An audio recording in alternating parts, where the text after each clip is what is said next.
Halo semuanya, kembali lagi di Ford Hanif ya. Kali ini kita mau bahas mobil ini nih. Ini Ford Focus yang EcoBoost 1500 cc tapi turbo.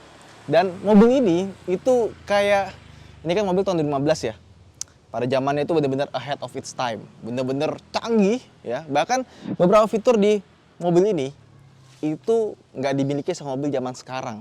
Iya, kalau sekarang mungkin ngeliat mobil ya harga 500 jutaan itu nggak ada tuh kayaknya yang pakai parkir sendiri. Ini parkir ya, bisa parkir paralel sama parkir perpendikular yang masuk ke dalam. Ini bisa, jadi berasa kayak lu beli Mercedes-Benz, lu beli C-Class, beli E-Class, fiturnya sama, bisa parkir sendiri mobil ini. Nah, jadi karena kemarin itu mobil yang Lexus punya istri itu kan ditaruh di rumah, gua kan udah pindah ke Klaten ya kan. Nah, terus daripada nggak kepake, dipakai sama orang tua. Nah, karena mobilnya enak, akhirnya dipakai terus ya kan. Nah, gua di Jakarta cuma ada Karimun manual, Yaris manual, ya nggak ada yang matic kan. Ya udah akhirnya kita pakai ini. Kalau pakai Cherokee kegedean ya kan. Nah ini mobil tahun 2015 ya, dari Master Cars ya. Kalau kalian ada mau service Ford segala macam bisa ke sana. Dan kilometer ya masih under 50.000 ya. Tapi namanya mobil udah kepakai umurnya, tentu saja sudah mulai ada beberapa yang kurang bagus ya kan. Kayak misalkan kompresor AC-nya nih harus digas dulu baru dingin, kalau enggak kurang. Terus juga shock breakernya udah mulai nggak enak, tapi bunyi-bunyinya udah nggak ada. Tapi nanti gampang tinggal di servis, dan di Master Cars itu harganya sangat bersahabat. Nah, desainnya memang kalau dibandingin mobil zaman-zaman sekarang udah agak kuno ya, udah agak jadul ya, nggak kayak, tapi tetap masih kelihatan bagus sih. Terus juga kalau kita lihat belakangnya ya, mungkin karena mobil ini jarang ya, jadi kelihatannya sih masih bagus. Dan ini mobil udah kita masukin ke Auto Net Care ya. Jadi sekarang kondisinya pristine banget, bagus banget. Nah, bedanya sama yang model lama tuh, kalau kalian belum pernah nonton videonya bisa lihat di deskripsi di bawah. Kita udah pernah bikin yang versi yang belum facelift ya, pre-faceliftnya dari mobil ini ya. Itu lampu belakangnya beda, sekarang jadi lebih pipih. Terus bagasi belakangnya ini sama, dia nggak begitu besar. Dan di bawahnya ini ban serepnya full size dengan pelek yang sama. Jadi kalau kita ganti ban serep nggak kelihatan kayak itu ban serep, kelihatannya kayak ban asli. Biasanya kan kasih pelek kaleng atau yang space saver. Sama di bagian ininya nih, spoiler belakangnya dia tuh ada lubang di sini. Keren desainnya. Oke. Nah, cuma sebenarnya yang paling spesial dari mobil itu ada di interiornya. Yuk kita masuk ke dalam. Nah, masuk ke dalam interiornya ya. Dibandingkan dengan model yang lama, sekarang jadi lebih canggih, lebih lengkap, lebih bagus dah pokoknya. Ini kita nyalain ya dulu mesinnya. 1500 cc, dan ini mesinnya halus. Suaranya kedap ya. Even suara luar pun kalau dimatiin ini kedap banget loh. Nah, kita matiin. Pertama, kalau yang lama itu kan dia tampilannya layarnya kecil. Jadi layar yang ada di speedometer sama layar di sini itu ukurannya sama. Benar-benar plek. Nah, sekarang ini layarnya jadi besar ya. Dan juga grafisnya bagus sekali ya. Nah, kayak misalkan gini, kita lihat information sistemnya di sini. Wah, tuh lihat tampilannya. Keren gitu loh. Kalendernya ada, apps-nya ada Wear MI di sini ya. Nah, tuh. Ini kalau misalkan ada micro SD yang isinya peta, itu bisa kelihatan. Tapi ini nggak ada. Terus juga audio dari mobil ini, suara standarnya pun sudah bagus. Jadi nggak perlu dimodif pun suaranya udah enak. Nah, terus kita bisa atur AC juga dari sini ya. Bisa diatur dari sini atau dari sini ya. Nah, terus di sebelah paling bawah sini, kiri. Nah, ini untuk radio, yang atas untuk phonebook. Nah, untuk HP. Ini entertainment bisa kita ganti juga source-nya. Ada CD, USB, Bluetooth audio. Kita pakai, bawahnya ada lagi nggak? Oh, ada SD card sama line in. Oke, kita pakai Bluetooth audio aja. Nah, tapi ini layarnya sepertinya dia tuh kayak masih resistif ya, belum kapasitif ya. Jadi biasanya kalau resistif itu nanti lama-lama nempel terus nggak bisa dipencet. Tapi nanti bisa dibetulin di mana, di SPD Jakarta atau SPD Bandung atau SPD yang ada di Jogja. Nah, terus juga karena dia layar lebih gede, sekarang tuh bagian sini jadi kecil. Tapi sama, ini head unit itu dari Sony. Ada sound di sini buat ngatur suaranya ya. Nah, terus dia udah ada DSP-nya juga. Jadi bisa suaranya fokus di driver atau di semua kursi. Nah, di sini ada spion, ada elektrokromatik juga. Ini ada tempat untuk kacamata di sini ya. Sama di sini ada lampu merah jatuh ke bawah buat kayak semacam paddle lamp, bukan paddle lamp sih, kayak interior lamp gitu. Jadi bagian sini tuh nyala gitu. Kemudian AC-nya sudah dual zone, dan untuk bagian transmisinya, kalau Ford itu kan biasanya Tiptronic-nya itu ada di sini nih, tombol sini kan. Kalau ini nggak ada, karena dia sudah punya pedal shifter di sini.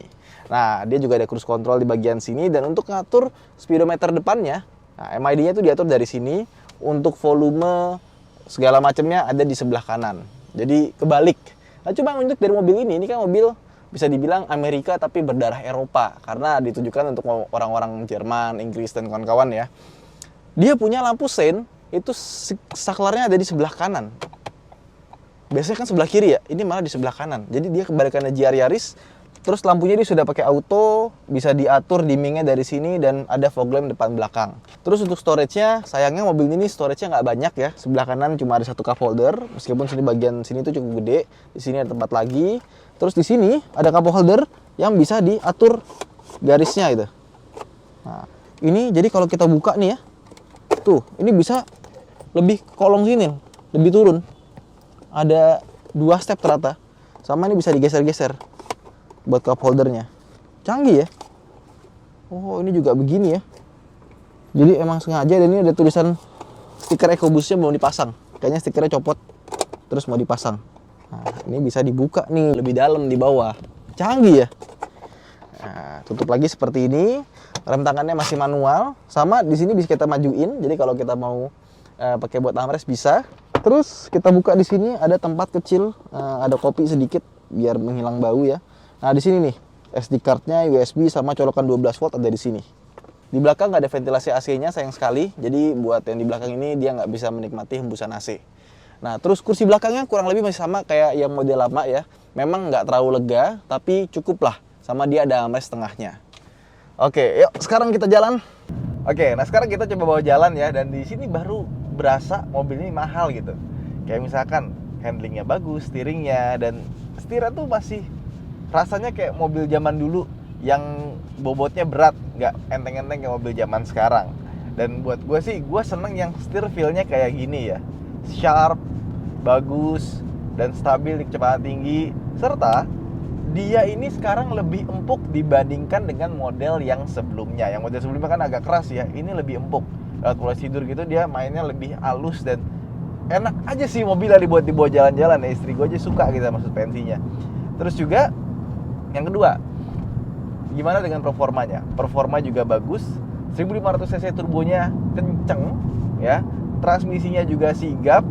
Jadi buat kalian yang suka nyetir gitu ya, yang petrolhead banget, ini mobil kayaknya salah satu yang cocok untuk harga segini ya. Rasanya tuh wow, dan suara mesinnya juga enak. Suara mesinnya yang mirip-mirip kayak mobil Eropa lah ya, kayak BMW Mercy gitu. Wah, asik, mobilnya asik.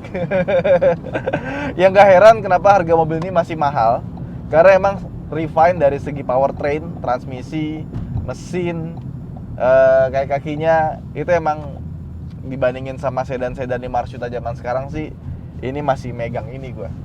Honda Civic, Altis, mungkin kayak apa ya, kayak Mazda 6 gitu gak sih? Ya gitu deh. Tapi dia tuh masih berasa sasisnya tuh rigid, stiff. Jadi kalau kena guncangan yang misalkan posisi tidurnya miring tuh, dia berasa tuh goyangannya. Jadi nggak bending. Nah terus mungkin ditanya gimana dengan konsumsi bahan bakarnya? Ini kita pakai kombinasi ya. Udah jalan 1891 km, kita dapat 9,8 km per liter. Jadi dari pertama kali gua pinjem ini mobil, pertama kali itu gua nolin trip komputer satunya, udah jalan hampir 2000 kilo, dapat 9,8 km per liter. Untuk dalam kota ya, kombinasi ini cukup irit. Jadi memang downsizing itu bener bikin irit sih. Dibandingkan dengan Ford Focus yang 2000 cc yang punyanya Ican kemarin, ini berasa lebih iritnya. Cuma dia butuh bensin yang oktannya lebih tinggi aja sih. Jadinya keiritannya itu terkompensasi sama harga bahan bakarnya. Nah terus juga mobil ini punya kelemahan satu sebenarnya menurut gua. Dia peredaman kabinnya bagus, suara kiri kanan ya kan. Kalau hujan agak sedikit berasa. Jadi emang kalau mobil ini kita pakai jalan, itu rasanya kayak sporty banget gitu loh. Cocok buat kalian yang suka nyetir. Emang nggak kaleng-kaleng ini Ford.